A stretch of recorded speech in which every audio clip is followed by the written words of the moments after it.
Apa yang paling lo pelajarin selama jadi sales asuransi? Dan gue itu di label Iya kan, Sony kan. juara 1 di stasiun TV. Akhirnya.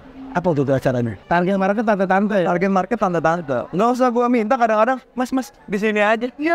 Iya. Kalau jadi anak orang kaya itu gampang. Mereka bapak ibunya kaya, anaknya lahir auto jadi orang kaya. Tapi jadi anak orang kaya Mau jadi apa? Bang Aldin datang udah kedua kali sebelumnya Bang. kedua kali. Sorry banget ya. Bang Kevin. Ya Allah, sorry banget bro, ini harus retake karena ada file yang korup. Nggak apa-apa. Tapi ternyata ada hikmahnya katanya itu kan. Bener, hikmahnya banyak. Ada beberapa hal yang Betul. Bang luar gitu ya. Alhamdulillah. Alhamdulillah ya Allah, hikmahnya banyak. Iya, Yang penting yang korup di file aja, jangan yang lain. Itu dia.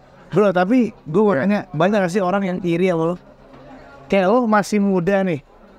Lo tuh lahiran tahun Tahun 2000. Tahun 2000 pak. Tahun 2000 udah megang bisnis sendiri. Iya. Dan bisnis yang dipegang sekarang. Pabrik ada 5, jalan Ada 5. jalan ke 6 insya Allah. Lagi cari-cari kalau ada yang jual tanah boleh. Wih, masya Allah. Lo di usia berapa sekarang? 23. 23 nih. Udah bisa megang lautan. Itu gimana ceritanya bro? Ya pasti yang pasti banget ya, karena pendidikan juga ya. Wah, ini malah cocok banget kan dari sini. Iya.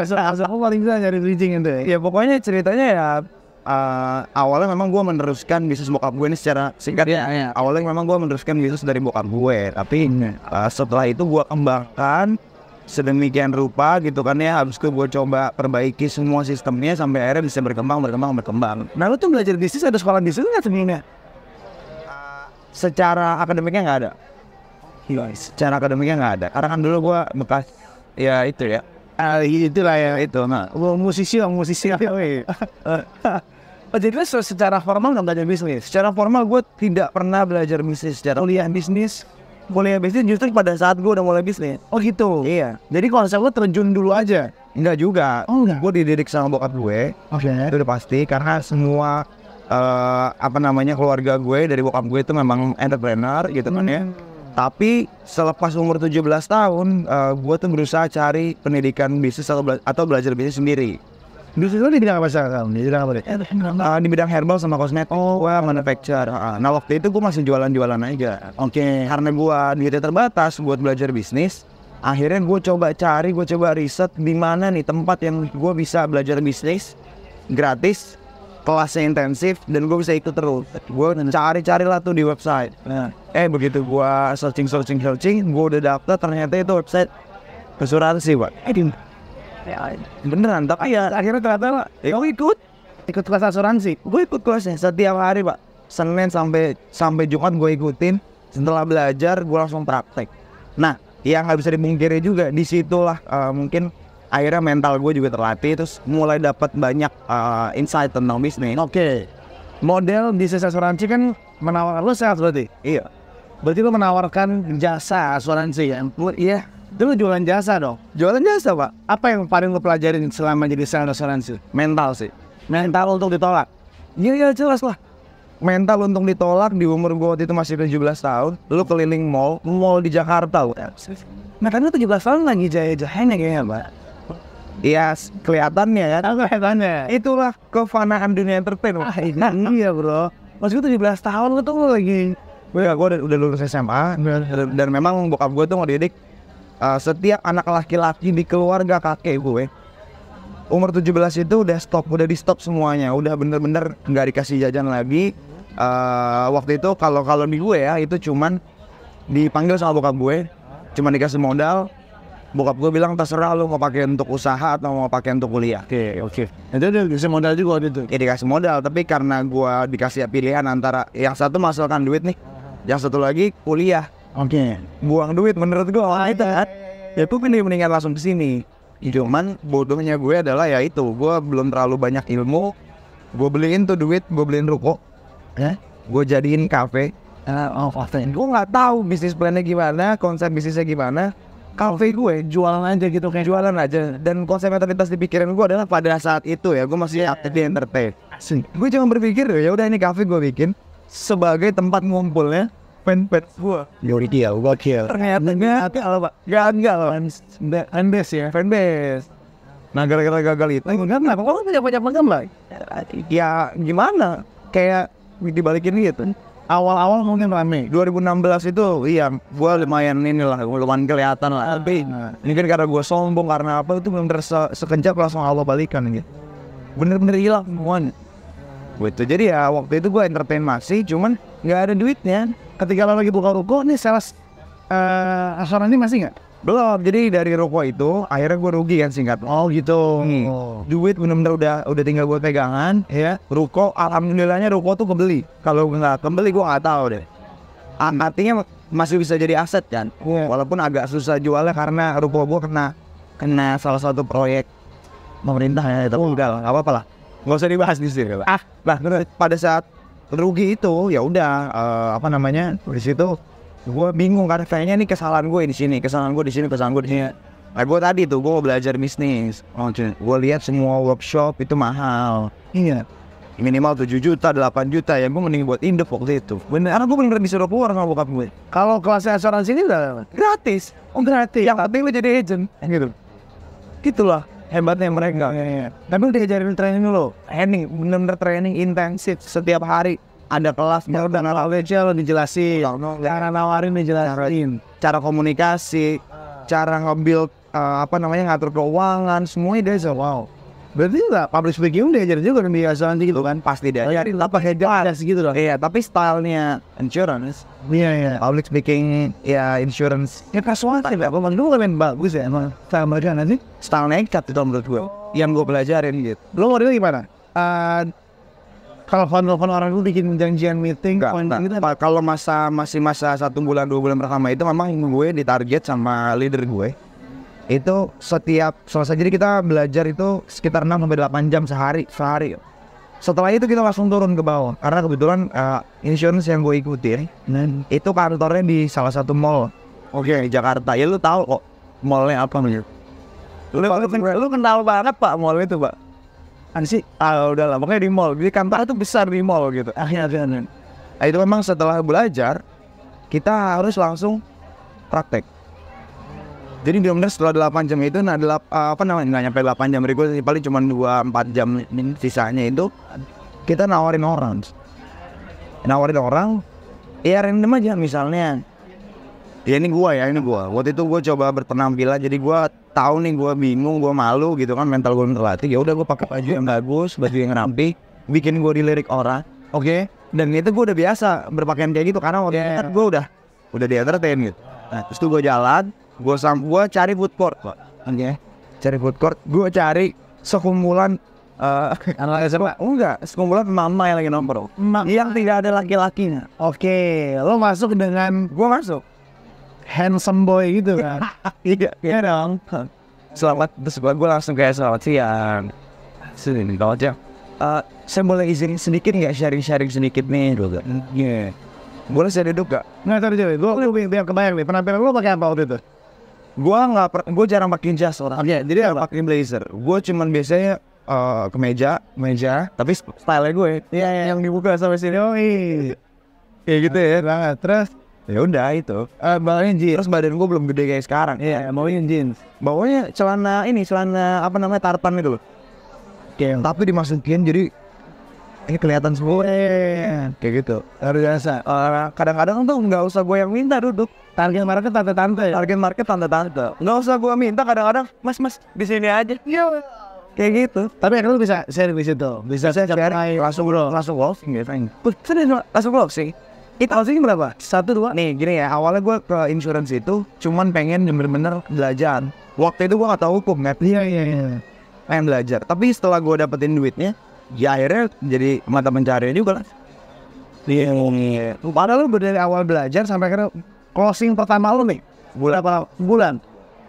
Hanya closing ya, tapi gue belum bisa maintain dan segala macam ya. Lah setelah closing bukan ada perusahaan yang maintain. Iya perusahaan yang maintain, tapi kalau ada claim kan dari itulah yang bikin gue juga nggak paham ya. Pada saat itu kita semangat, tapi begitu mau klaim nih, mereka kan klien gue. Oh gitu. Klaimnya ke siapa? Ke kita. Jadi lu nggak murni sales doang ya? Iya. Oh jadi jatuhnya agent. Jadi tipis-tipis customer service juga kan? Iya pokoknya ngurusnya semua. Jadi si klien ini harusnya gue maintain gitu. Iya, lo hubungi Tanya ya segala macam. Itu gue lakukan. Oke. Yang nggak ketemu adalah yang bikin gue akhirnya udah deh gue mendingan cabut karena maaf ya mending menurut gue kok kayaknya gue jadi orang yang terzolimi klien gue juga gitu. Kenapa? Ada kasus apa contohnya? Misal mereka mau klaim ke gue, Klaim nih, sakit sakit atau mereka klaim ngomong sama gue kan. Again. Ketika ngomong sama gue ngomong sama perusahaan kan. Bener. Itu lama apa responnya gitu. Kembali itu di situ lah bisnisnya lah ya, maksud gue kayak iya gue walau-walam lah. Tapi gue pun pernah, gue karena sekeluarga gue tuh akhirnya jadi member juga. Jadi apa sih bahasanya, jadi nasabah juga. ya Di 3 perusahaan asuransi. Salah satunya umi gue, nyokap gue. Itu pernah masuk rumah sakit. Tagihannya, jadi penyakit itu bukan penyakit yang tidak bisa bisa, sangat bisa. Karena gue sangat paham nih. Total tagihannya itu kalau nggak salah, gue lupa. Kalau nggak salah di atas 20 jutaan lah dalam waktu 2 hari. Itu yang harus kita bayar ke rumah sakit. Nah, sistemnya itu reimburse. Oh, jadi lu bayar dulu. Kita bayar dulu dengan harapan kan ini bisa ada baliknya gitu. Kita bawa, lu tau nggak digantiinnya berapa? Ya, 16.000 rupiah. 16.000 rupiah. Wallah, dari total tagihan 21 juta ke atas tuh. Kan janji-janji itu dari awal udah manis semua. Aku juga nggak tahu, Pak. Sejak saat itu kita semua kecewa. Nah, alasannya apa? Yang logis, yang akhirnya lo jadi gini, gitu. kita ikut insurance itu kan yang paling penting itu untuk critical illness, bener kan? Critical illness tuh penyakit-penyakit yang lumayan marah lah. Ya. Contoh aja, cancer. Ya, jantung segala macam, terus kecelakaan. Nah, ini akan diklaim. Ini simpel ya. Ini akan diklaim kalau lu ikut asuransi sekarang, mumpung masih sehat kan gitu ya. Nah, nyokap gue tuh ikut dalam keadaan kayak gini. Qadar Allah, nyokap gue kena stroke. Ini jelas stroke. Iya. Tapi di kuping. Stroke memang unik kan. Tapi kan stroke, Pak. Iya. Gitu.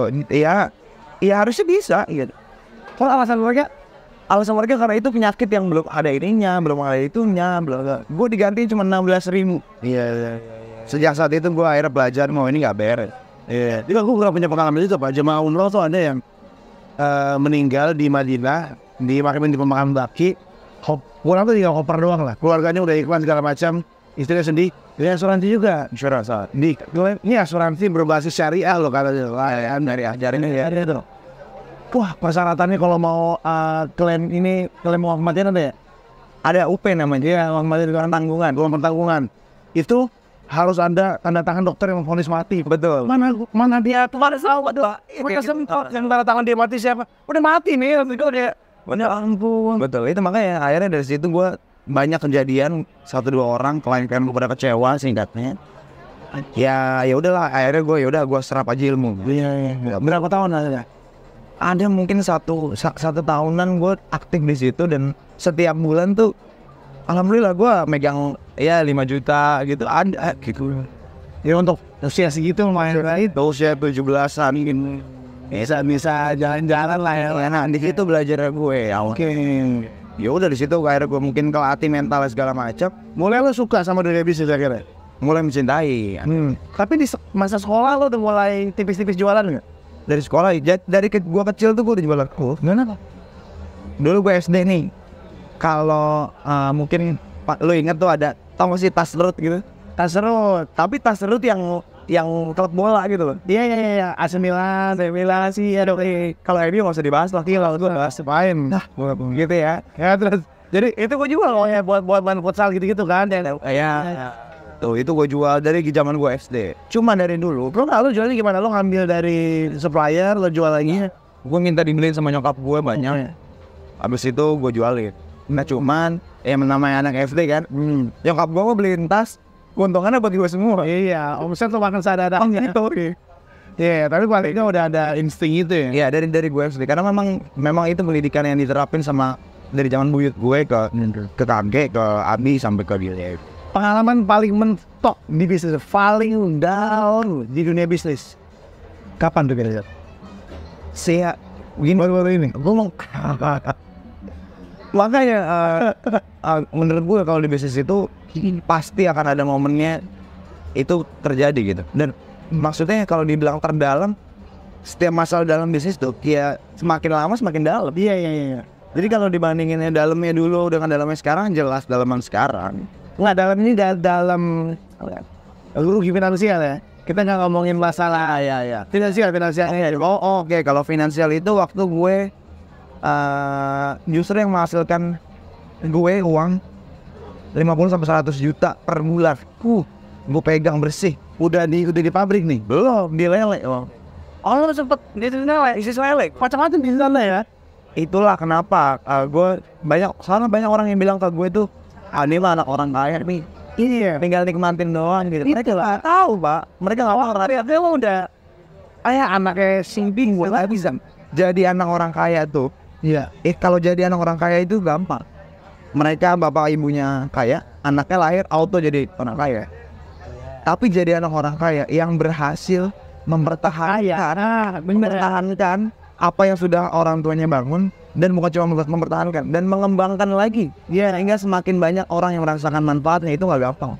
Tapi privilege itu emang lo rasakan kan? Artinya Ya apa privilege ya? Gue harus nyewa tanah ke bokap gue untuk mau tetap game. ya mungkin privilege-nya hanya pada di pendidikan sama di modal tadi tuh di nomor 17. Lo sempat masuk international school itu ya? Iya. Iya. Tapi sisanya sejak modal itu di drop udah nggak ada lagi.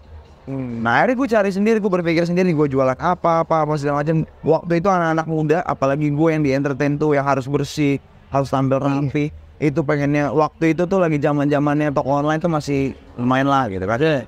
Lagi oke-okenya gitu. Kita jualan apa, itu zaman affiliate, zaman investasi bodong, zaman trading itu kan. 2019 tuh Iya, menuju 2020. menuju 2020. Itu gue tinggalin semua itu karena gue ngeliat, gue baca.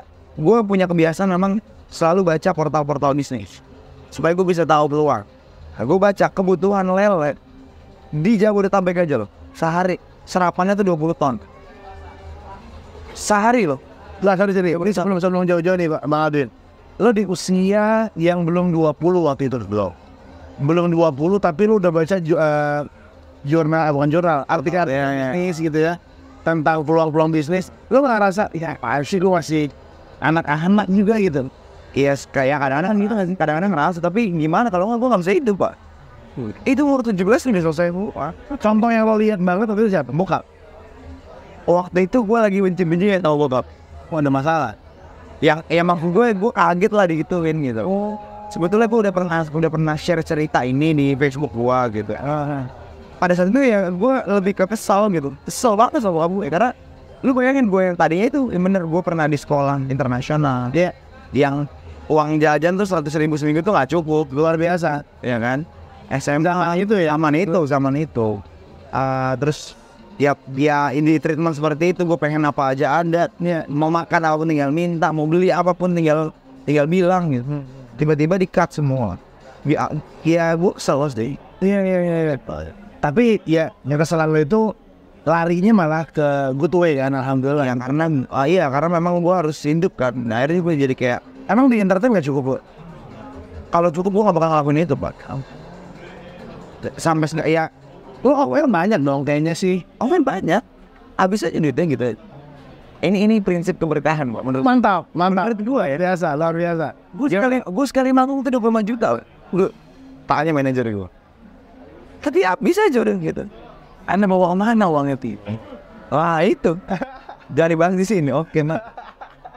Dan gue itu di label, Iya kan, Sony kan. juara 1 di stasiun TV, Akhirnya apa tuh acaranya? Social Media Sensation. Social Media Sensation. Jurinya aja Om Ded.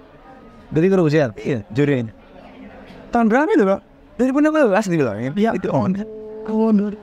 Om Ded tuh jurinya. Nah itu pas final tuh ya beliau jurinya. Nah itu gue dapat Udah nyanyi tuh di situ. ya nyanyi lah. Gue dari 2009 tahun udah nyanyi, Pak. Mantap.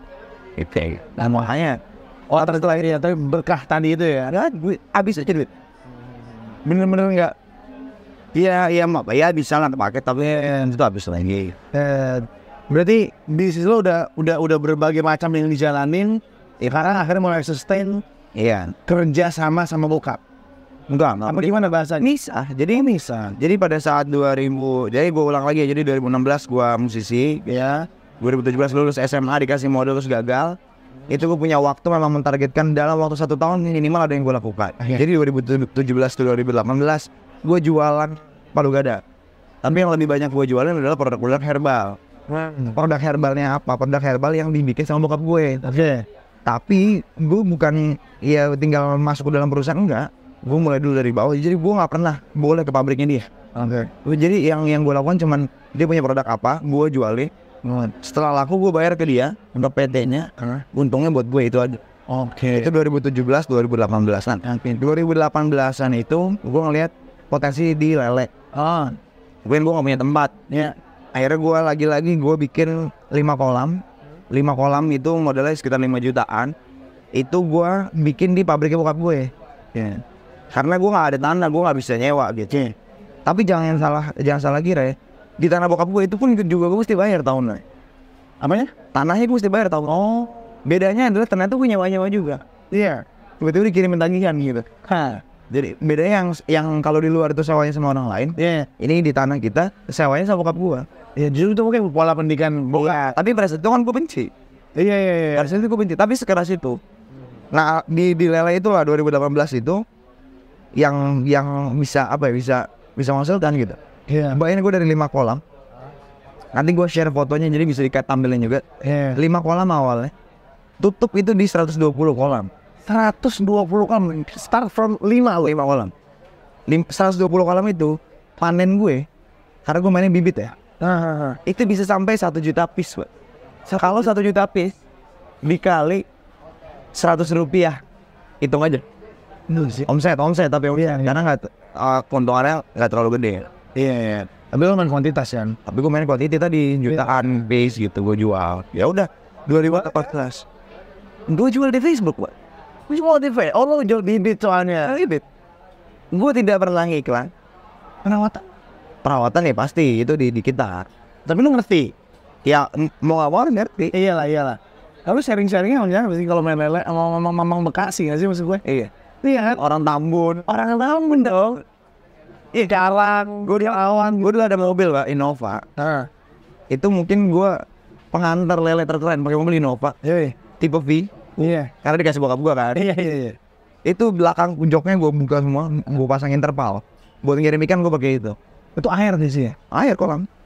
Gue jadiin terpal gitu. Nah, gue masuk ke kampung-kampung sharing petani-petani gitu. Temen gue petani-petani. Gila sih.